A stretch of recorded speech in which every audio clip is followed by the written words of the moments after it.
Baluchistan is one of the least reported regions in the world. It's a borderland between Pakistan and Iran. It's also one of the most deprived regions in Southeast Asia. Despite being oil and resource rich, it is a region where Iran and Pakistan have been carrying out airstrikes on each other's territory in recent days. Iran struck first on Pakistani soil, reportedly at a time where joint Iranian military training was being carried out, and an Iranian delegation was also in Islamabad. Pakistan said it was outraged. It carried out reprisal strikes, it said, in proportion.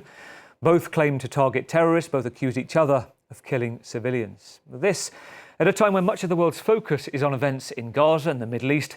So today's perspective, we look exactly what's going on in the borderlands. Let's bring in Kabir Taneja from the Observer Research Foundation, a think tank in India based in New Delhi. First of all, good to see you, good to talk to you. Give us a sense of, for those listening, this area, Baluchistan. What's going on there? Thank you so much. So Balochistan has been a restive region for a long period of time. And I'm not talking about decades, I'm talking about centuries.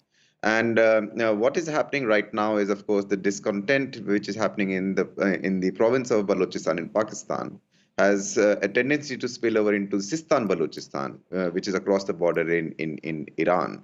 And since this region, and especially its intra-ethnic tribal rivalries, its general intra-ethnic rivalries, have not really sort of settled down over decades and centuries.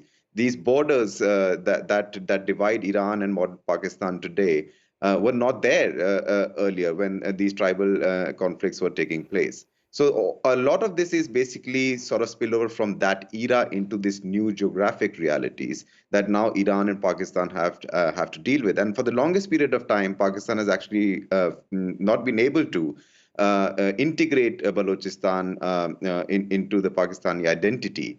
And there are sort of reports of conflict and ethnic rivalries over the past decades that the Pakistanis have struggled with.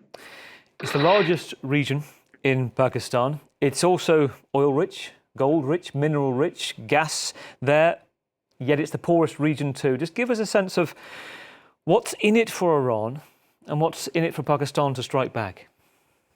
Look, Iran's sort of tensions with Pakistan are not very well documented, but they've been there for a long period of time. The current conflagration that we are witnessing is happening because of Iranian claims that there are terror groups that target Iran out of Balochistan in Pakistan, such as Jaish-ul-Udl, which is the group that the Iranians targeted in their military strikes. And, the group actually, even after the strikes were conducted, hit back against Iran by killing an IRGC commander in Sistan, Balochistan. So this is a very old issue. It has nothing to do with the spillover. It was what's happening in Gaza or was what's happening in the Red Sea. This is a conflict between these two countries that has prevailed for a long period of time.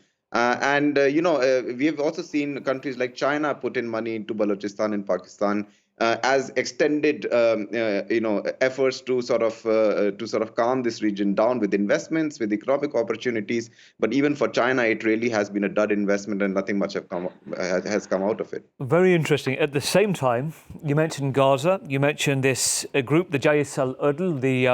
This is I think I'm right in saying, the Army of Justice group.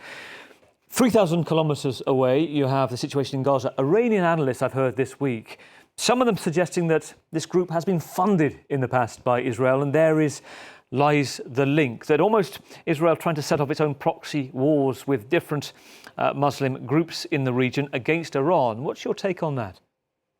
I mean, look, who funds Jaish-ul-Adl? A lot of countries have been named over the past many years by Iran and even by the Pakistanis.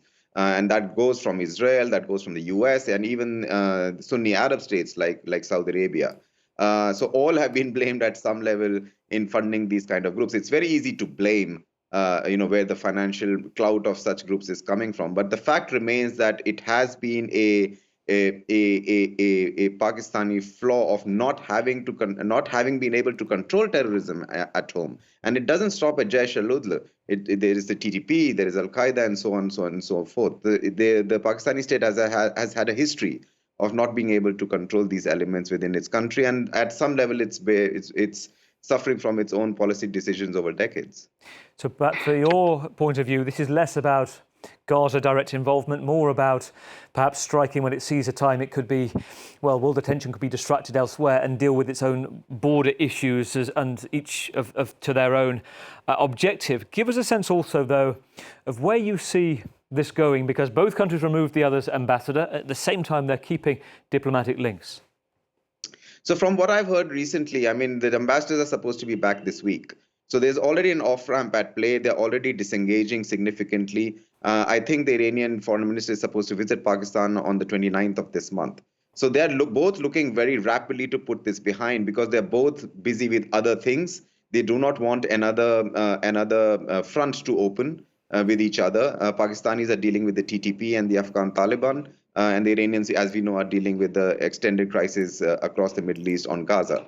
They really don't have capacities to start another war with each other in the neighborhood. So I think there will be a significant drawdown within days to come. Very interesting. Just briefly, final question to you. Am I right to say one of the reasons this region is so poor is because there was plans for a big pipeline to come through because of US sanctions on Iran? Simply hasn't happened.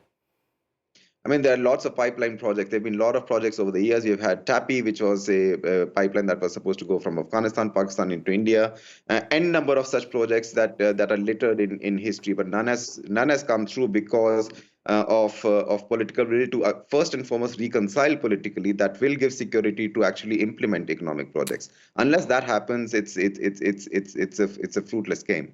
Kabir, thank you. Good to talk to you. Kabir Taneja, the observer there, looking at the situation from the Observer Research Foundation in New Delhi.